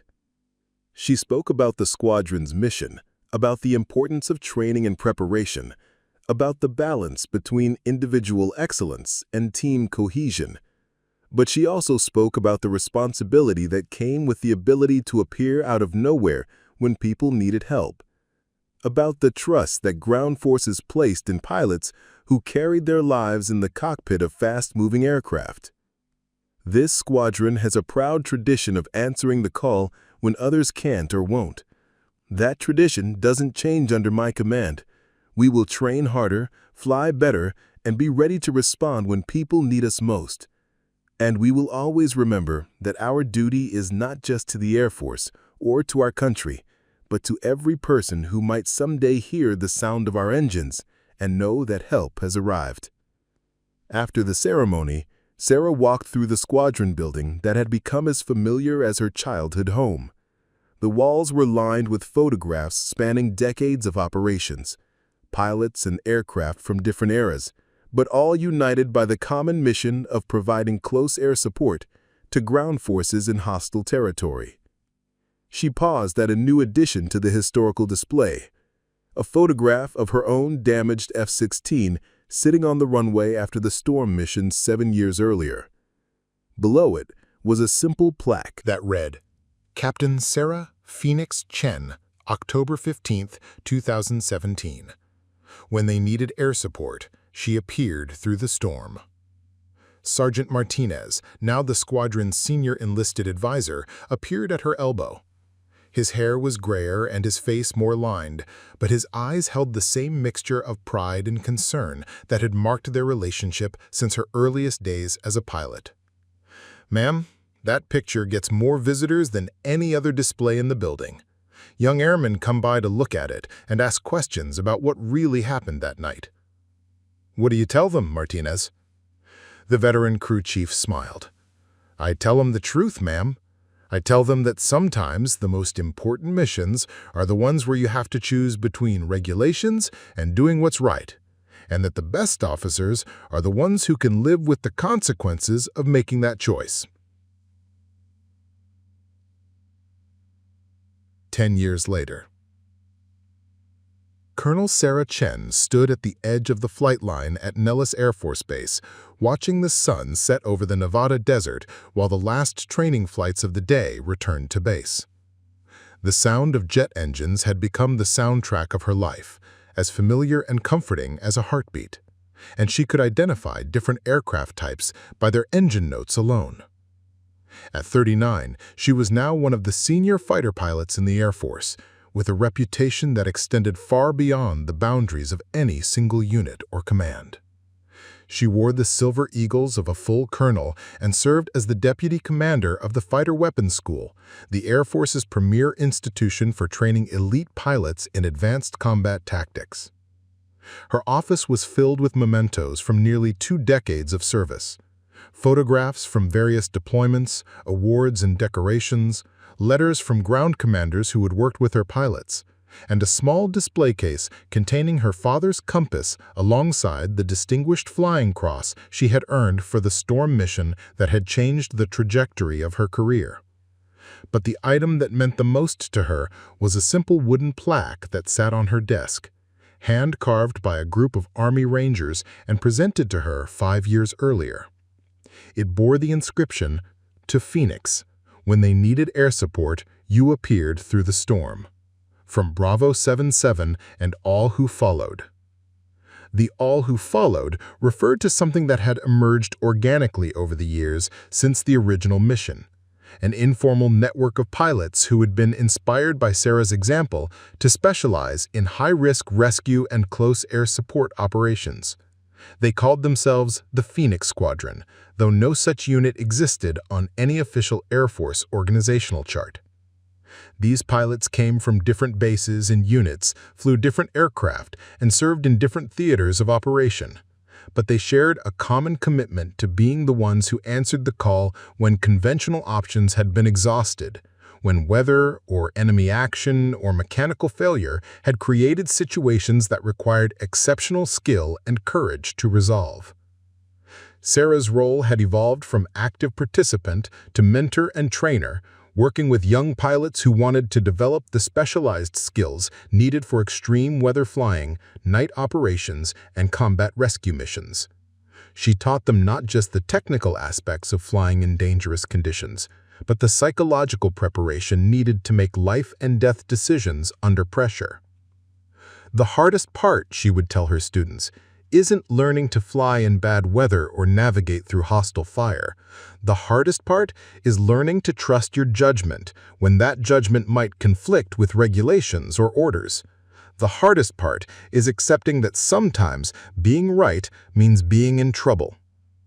One of her current students was Major Maria Santos, the young lieutenant who had approached Sarah after the Air Force Academy graduation ceremony 10 years earlier. Santos had indeed specialized in close air support, had distinguished herself in multiple combat deployments, and was now preparing to take command of her own squadron. "Colonel," Major Santos said, entering Sarah's office for their scheduled mentoring session, "I'm wanted to discuss the briefing I'm giving next week on extreme weather operations. I'm using the October 15th mission as a case study." Sarah gestured for Santos to take a seat, noting how the younger officer had developed the same intense focus and attention to detail that marked all successful fighter pilots. "What's your angle? Technical analysis or decision-making process?" "Both, actually. I want to show how technical expertise enabled the mission success, but I also want to address the command decision to continue despite direct orders to abort. I think it's important for young pilots to understand that exceptional circumstances sometimes require exceptional responses." It was a delicate topic, one that touched on the ongoing tension between military discipline and individual initiative. Over the years, the Storm mission had become something of a legend within the fighter pilot community, a story that was told and retold, analyzed and debated, celebrated and cautioned against in equal measure. "Maria, what's the most important lesson you want them to take away?" Major Santos considered the question carefully. That competence gives you options that incompetence doesn't. Captain Chen could fly that mission because she had developed exceptional skills through years of training and experience. A less skilled pilot attempting the same thing would have died without helping anyone. It was a sophisticated understanding of the relationship between preparation and opportunity, between skill and judgment. Sarah nodded approvingly. "That's exactly right. The goal isn't to encourage reckless behavior, but to develop the capabilities that make successful risk-taking possible." Their conversation was interrupted by a knock on the office door. Sarah's aide, Staff Sergeant Williams, entered with a folder marked "Urgent" in red letters. "Colonel, priority message from Central Command. They're requesting immediate deployment of specialized weather pilots for a humanitarian mission in the Philippines. Typhoon casualties, isolated medical facilities, extreme weather conditions preventing conventional rescue operations."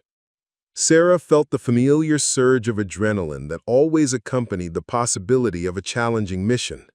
Even as a senior officer whose primary responsibilities were administrative and training-related, she still maintained her flight qualifications and could be activated for missions that required her specific expertise.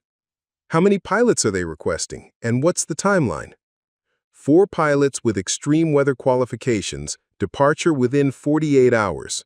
The mission commander specifically requested you by name, ma'am." Sarah looked at Major Santos, who was already reaching for her phone to check her own availability. It was a perfect example of the principle they had just been discussing. Exceptional circumstances requiring exceptional responses from people who had developed exceptional capabilities. "Sergeant Williams, confirm my availability and start preparing the deployment paperwork. Major Santos, if you're volunteering, make sure your squadron can cover your training responsibilities while we're gone." "Already done, Colonel. My second-in-command can handle the briefings. And frankly, this mission will give me better material for the case study than any classroom discussion." As evening turned to night and the base grew quiet around them, Sarah and Maria worked side by side, reviewing intelligence reports, weather data, and aircraft availability for the humanitarian mission.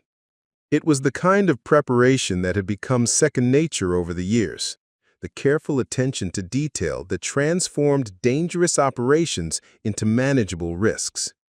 But as Sarah reviewed the meteorological forecasts for the Philippines, she found herself thinking about the circular nature of her career. 22 years after her father had disappeared into a storm over the Pacific, she was preparing to fly into another storm over the same ocean, carrying forward a tradition of service that connected her to something larger than her individual story. The compass around her neck had grown warm, and she could almost hear her father's voice whispering the words he had taught her as a child. "Sometimes the most important journeys are the ones that bring you home to who you were always meant to be."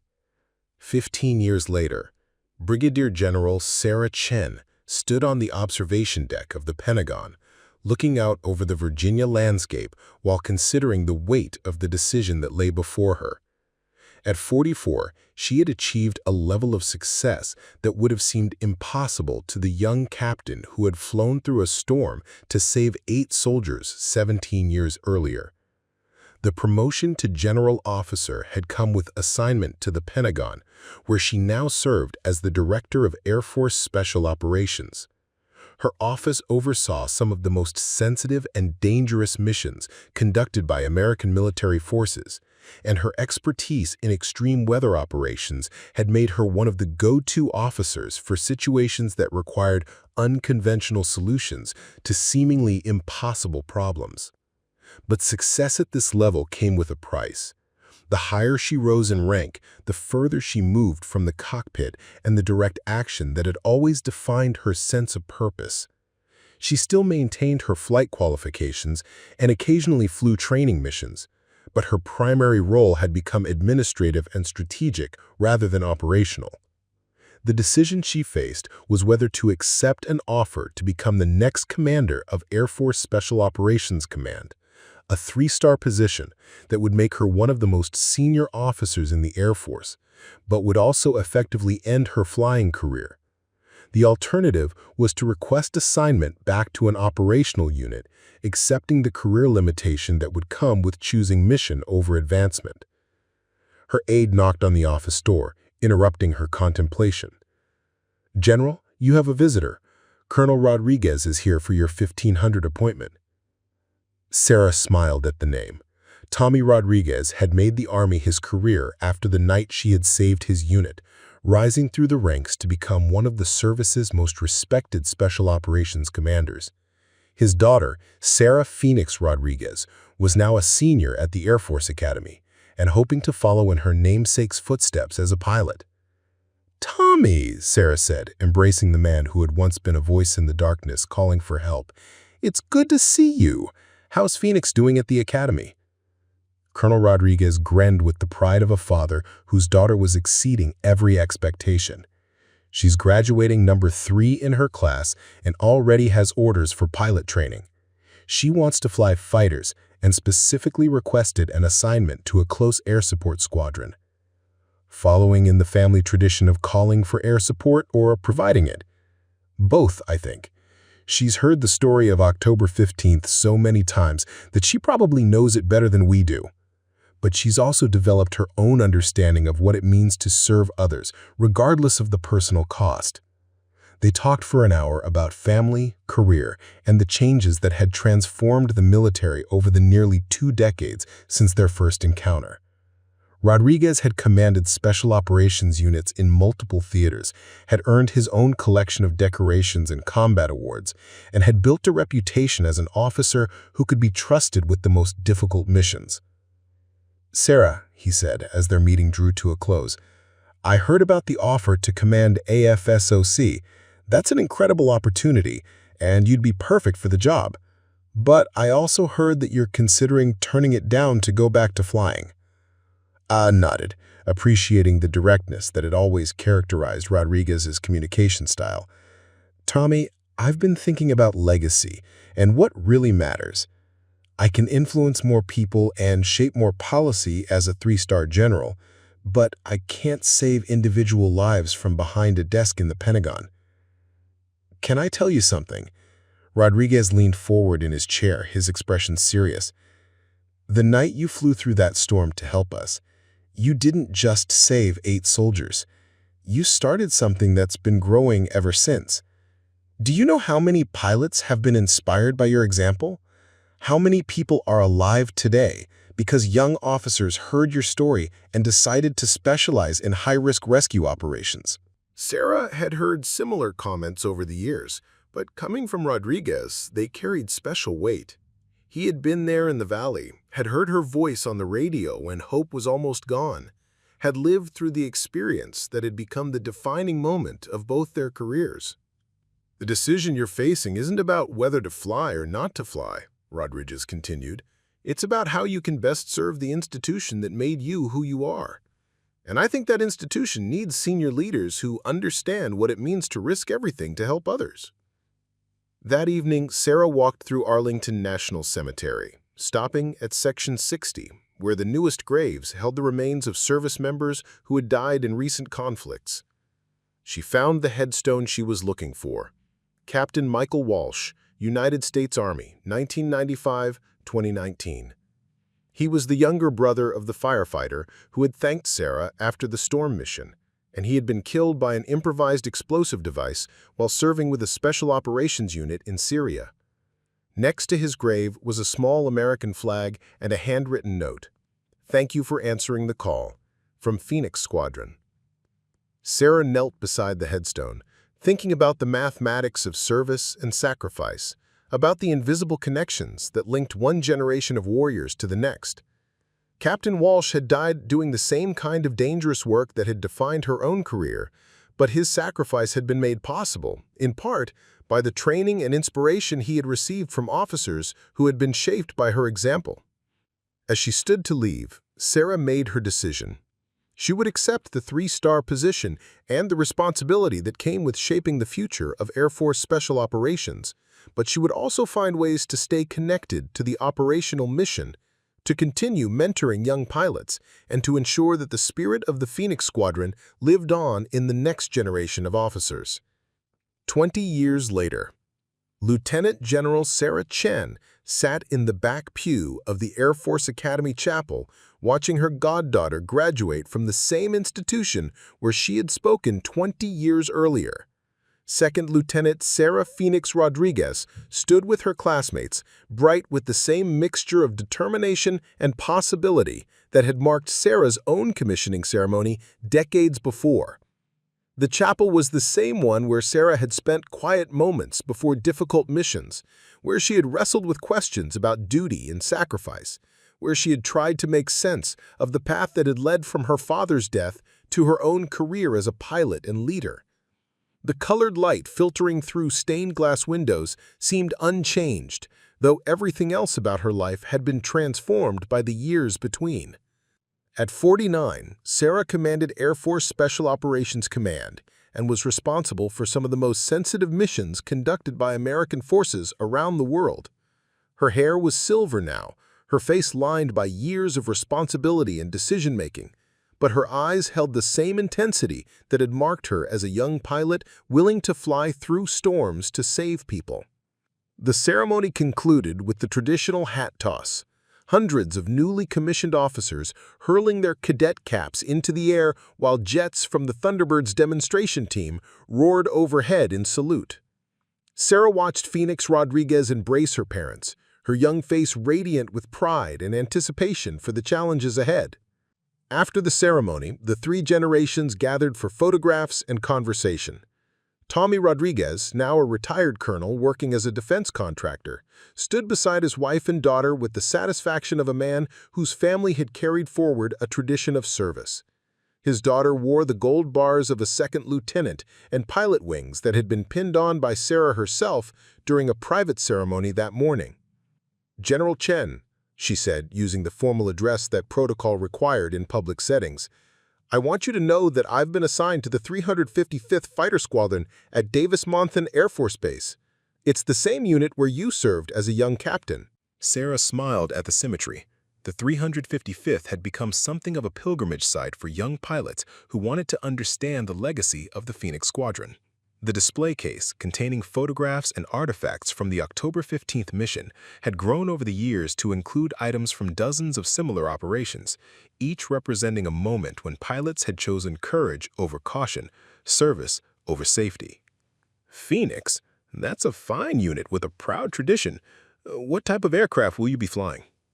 "F-35A Lightning II, ma'am. Close air support and combat rescue missions. I specifically requested an assignment to the CAS mission because—" She paused, searching for the right words.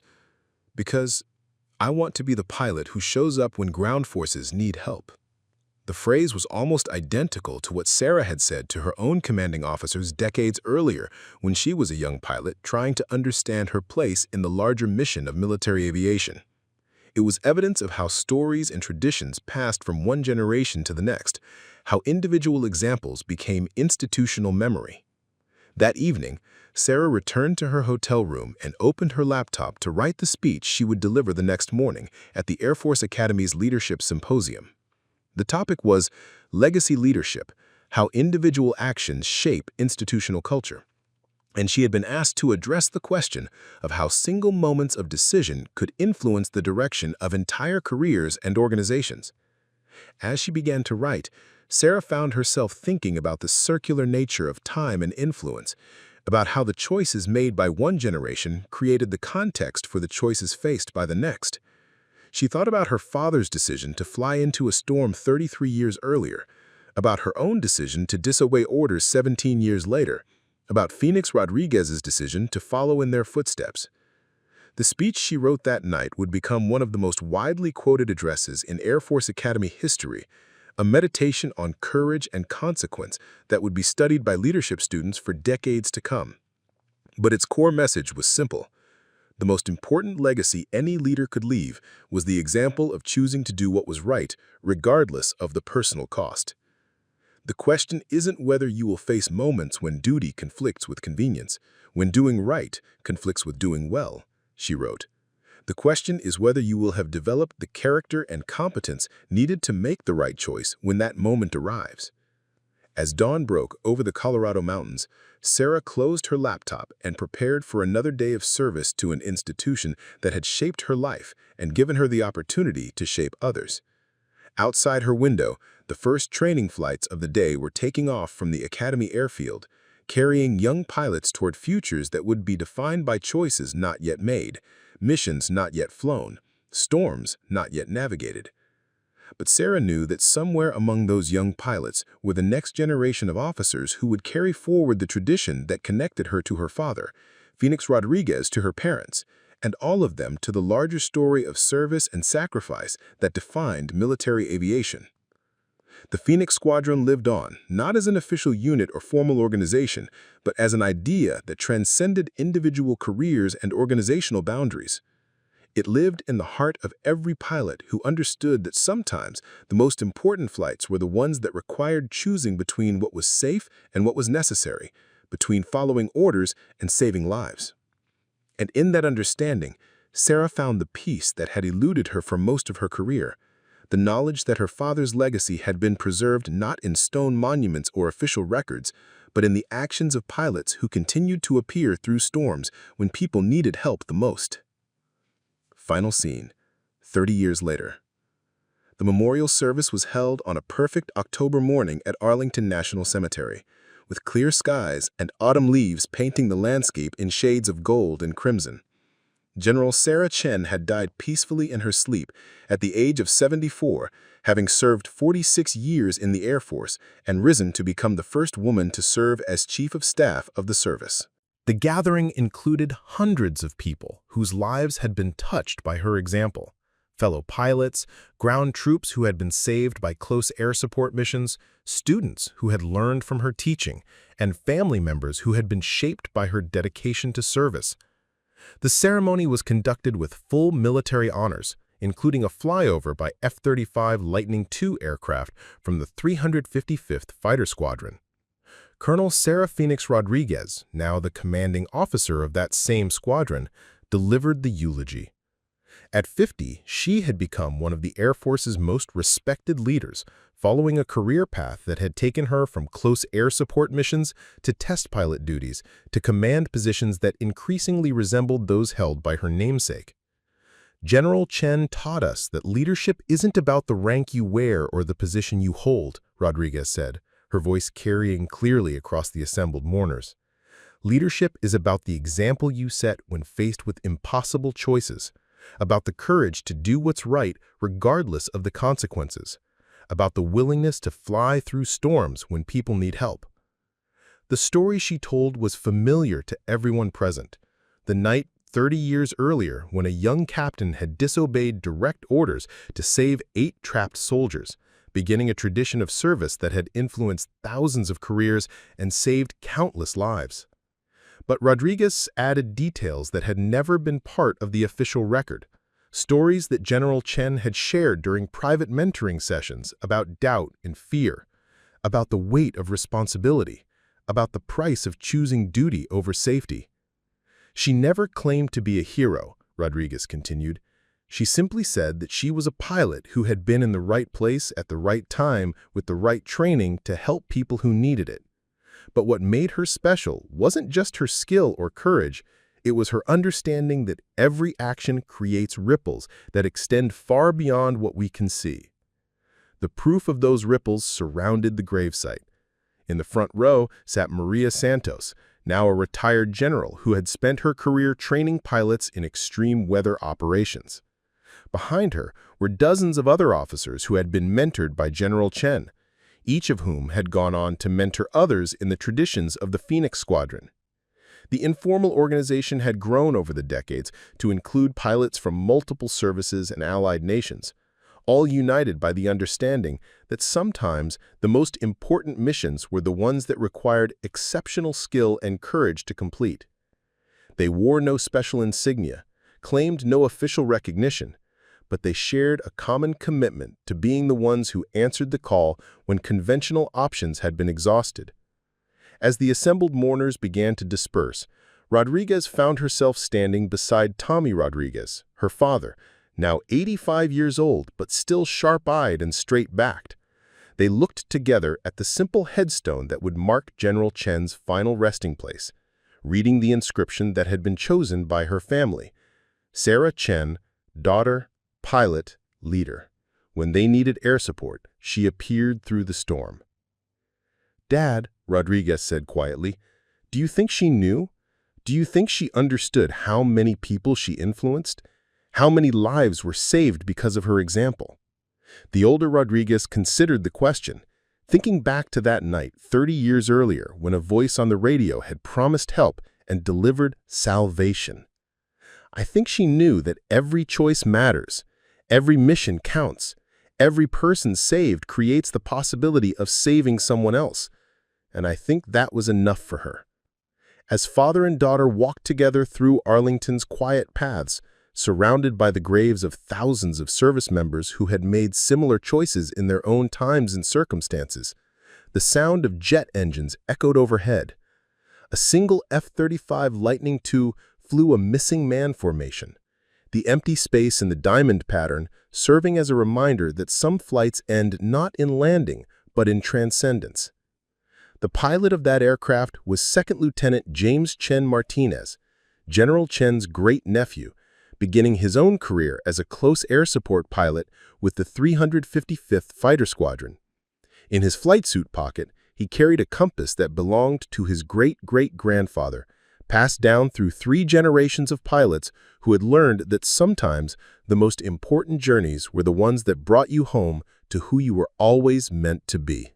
The Phoenix Squadron lived on, not in official records or organizational charts, but in the hearts of pilots who understood that storms were not obstacles to be avoided, but challenges to be overcome in service of something larger than themselves. And in that understanding, Sarah Chen's legacy found its truest expression, not in the awards and decorations that marked her career, but in the endless succession of voices that would continue to call through the darkness. When they needed air support, she appeared through the storm. The compass needle pointed true north, as it always had, as it always would, guiding new generations of pilots toward their own appointments with destiny and decision, courage and consequence, duty and sacrifice.